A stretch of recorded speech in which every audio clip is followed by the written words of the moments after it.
सबसे पहले आप लोगों को जय हिंद दोस्तों, नमस्कार, जोहार। आज हम लोग स्टार्ट करने जा रहे हैं झारखंड के विद्युत परियोजना। तो झारखंड का विद्युत परियोजना को हम लोग एक एक पॉइंट बारीकी से देखेंगे। इसमें हम लोग को दो तरह का विद्युत पढ़ना है। उसका जो मुख्य स्रोत है ताप विद्युत और जल विद्युत। तो सबसे पहले हम लोग इसमें ताप विद्युत के बारे में देखेंगे, उसके बाद हम लोग जल विद्युत का देखेंगे। तो झारखंड में जो ऊर्जा की प्राप्ति होती है, ऊर्जा का जो प्राप्ति का मुख्य स्रोत है वह है विद्युत। झारखंड में विद्युत उत्पादन के कुल स्थापित क्षमता जो है 2590 मेगावाट है, जिसमें प्रति इकाई विद्युत की जो खपत होती है वह है 200 किलोवाट, जिसमें राष्ट्रीय औसत जो 450 किलोवाट के आधे से भी कम है 200 वाट, जिसमें झारखंड में विद्युत उत्पादन और खपत बढ़ाए जाने की आवश्यकता है। झारखंड में विद्युत ऊर्जा का जो मुख्य स्रोत है वह ताप विद्युत है एवं जल विद्युत। तो सबसे पहले हम लोग देखेंगे ताप विद्युत परियोजनाएं। ताप विद्युत परियोजनाएं जो है वह झारखंड में विद्युत ऊर्जा का सबसे बड़ा स्रोत है। तो ताप विद्युत और जल विद्युत में कौन सा है सबसे बड़ा स्रोत जो है विद्युत ऊर्जा का, वह है ताप विद्युत। ताप विद्युत में हम लोग सबसे पहले देखेंगे बोकारो ताप विद्युत गृह के बारे में जानेंगे। बोकारो ताप विद्युत गृह जो है वह दामोदर घाटी परियोजना के तहत कोयले पर आधारित प्रथम विद्युत संयंत्र स्थापित किया गया, और यह जो स्थित है वह बोकारो नदी पर स्थित है, जो कि बोकारो नदी है वह दामोदर नदी की सहायक नदी है। और इसकी जो बिजली का जो उत्पादन हुआ था वह 1953 ईस्वी में शुरू हुआ था। कब हुआ था? 1953 ईस्वी में।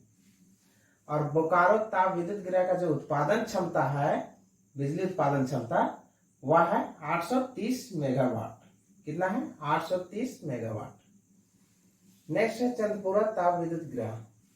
चंदपुरा ताप विद्युत गृह का जो स्थापना हुई थी वह 1965 ईस्वी में हुई थी, और किसके द्वारा हुई थी? तो दामोदर घाटी निगम के द्वारा स्थापना हुई थी। और यह जो चंदपुरा ताप विद्युत गृह स्थित है वह बोकारो जिले में स्थित है, और इसकी जो उत्पादन क्षमता है वह है 780 मेगावाट। नेक्स्ट है पतरातू ताप विद्युत गृह। यह परियोजना चौथी पंचवर्षीय योजना की अवधि में 1973 ईस्वी में पूर्व सोवियत संघ के सहयोग से स्थापित की गई पतरातू ताप विद्युत गृह। और यह जो स्थित है यह रामगढ़ जिले में स्थित है। इसकी जो उत्पादन क्षमता है वह है 840 मेगावाट। कितना है? 840 मेगावाट। और पतरातू परियोजना जो है वह नलकारी नदी पर स्थित है। नेक्स्ट तेनुघाट ताप विद्युत गृह। यह जो तेनुघाट ताप विद्युत गृह है वह 1990 के दशक में स्थापित की गई। कब की गई थी? 1990 के दशक में। और ये कहां पर स्थित है? बोकारो के तेनुघाट के निकट लालपनिया नामक स्थान पर स्थित है। उसके बाद हम लोग देखते हैं जल विद्युत परियोजनाएं के बारे में। नेक्स्ट है जल विद्युत परियोजनाएं। जल विद्युत परियोजनाएं जो है वह बहुउद्देशीय नदी घाटी परियोजनाओं के अंतर्गत जल द्वारा विद्युत उत्पादित करने के लिए जल विद्युत परियोजनाएं चलाई जा रही है। इसमें हम लोग सबसे पहले देखेंगे तिलैया जल विद्युत केंद्र। तिलैया जल विद्युत केंद्र जो है वह दामोदर घाटी निगम के अधीन फरवरी 1953 ईस्वी में प्रथम जल विद्युत केंद्र तिलैया में स्थापित किया गया। कहाँ पर स्थापित किया गया? तिलैया में प्रथम जल विद्युत केंद्र। और यह जो तिलैया है, तिलैया जल विद्युत केंद्र, यह झारखंड के कोडरमा जिले में बराकर नदी पर स्थित है, और इसकी उत्पादन क्षमता जो है 60,000 किलोवाट है। नेक्स्ट है मैथन जल विद्युत केंद्र। मैथन जल विद्युत केंद्र यह दामोदर घाटी निगम के अधीन अक्टूबर 1957 ईस्वी में मैथन जल विद्युत केंद्र की स्थापना की गई, और यह स्थित है धनबाद जिले में बराकर नदी पर। बराकर नदी जो है वह दामोदर नदी की सहायक नदी है। प्राकर नदी किसकी सहायक नदी है? दामोदर नदी की सहायक नदी है। और यह जो मैथन जल विद्युत केंद्र है वो गैस टरबाइन पर आधारित है, जो कि झारखंड में, पूरे झारखंड में एकमात्र विद्युत उत्पादन केंद्र है। और इसकी उत्पादन क्षमता जो है तो 60,000 किलोवाट है। कितनी है उत्पादन क्षमता मैथन जल विद्युत केंद्र की? 60,000 किलोवाट। और तिलैया जल विद्युत केंद्र के भी उत्पादन क्षमता है 60,000 किलोवाट। नेक्स्ट है बाल पहाड़ी विद्युत केंद्र।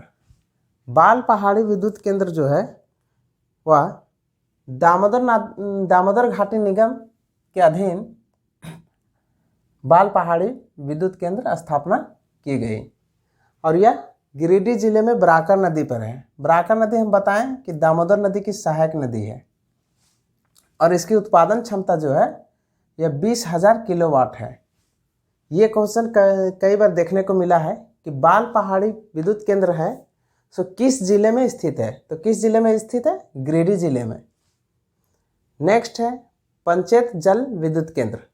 पंचेत जल विद्युत केंद्र जो है वह दामोदर घाटी के अधीन, दामोदर घाटी निगम के अधीन 1959 ईस्वी में पंचेत जल विद्युत केंद्र की स्थापना की गई और यह भी है दामोदर नदी पर स्थित है। पंचेत जल विद्युत केंद्र जो स्थित है वह दामोदर नदी पर स्थित है और यह जो स्थापित की गई है धनबाद झारखंड में है। वह पुरुलिया कहाँ पर है? पश्चिम बंगाल की सीमा पर स्थापित किया गया है। और पंचेत जल विद्युत केंद्र की जो उत्पादन क्षमता है वह 40,000 किलोवाट। कितना है? 40,000 किलोवाट। नेक्स्ट है अय्यर जल विद्युत केंद्र।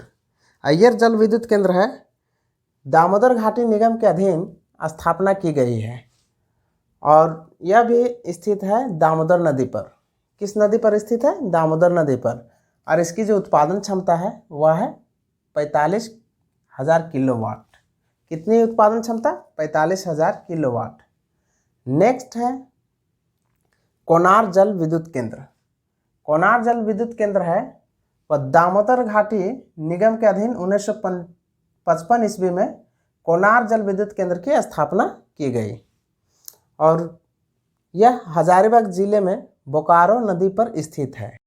किस नदी पर स्थित है? बोकारो नदी पर। और बोकारो नदी जो है यह भी दामोदर नदी की सहायक नदी है और इसकी उत्पादन क्षमता है 40,000 किलोवाट। नेक्स्ट है सोनरेखा जल विद्युत परियोजना। सोनरेखा जल विद्युत परियोजना जो है वह इस परियोजना की जो स्थापना की गई थी वह 1989 ईस्वी में की गई थी और यह परियोजना रांची जिले के ओरमांझी प्रखंड में स्थित है। कहाँ पर स्थित है? रांची जिले के ओरमांझी प्रखंड में। इस परियोजना के तहत सोनरेखा नदी पर हुंड्रू जलप्रपात से 120 मेगावाट जल विद्युत उत्पादन किया जाता है। ये था हमारा विद्युत परियोजनाएं, जिसमें हम लोग विद्युत परियोजनाएं में ताप विद्युत परियोजनाएं और जल विद्युत परियोजनाएं पढ़ें। इसमें जितना भी पॉइंट बना वो सारे पॉइंट को हम डिस्कस किए हैं और सारे पॉइंट को हम लिख दिए हैं। आप लोग ध्यान से पढ़िए और अगर वीडियो पसंद आया हो तो वीडियो को लाइक, सब्सक्राइब और कमेंट ज़रूर कीजिए। तब तक के लिए जय हिंद, जय भारत। मिलते हैं नेक्स्ट वीडियो में। जय हिंद।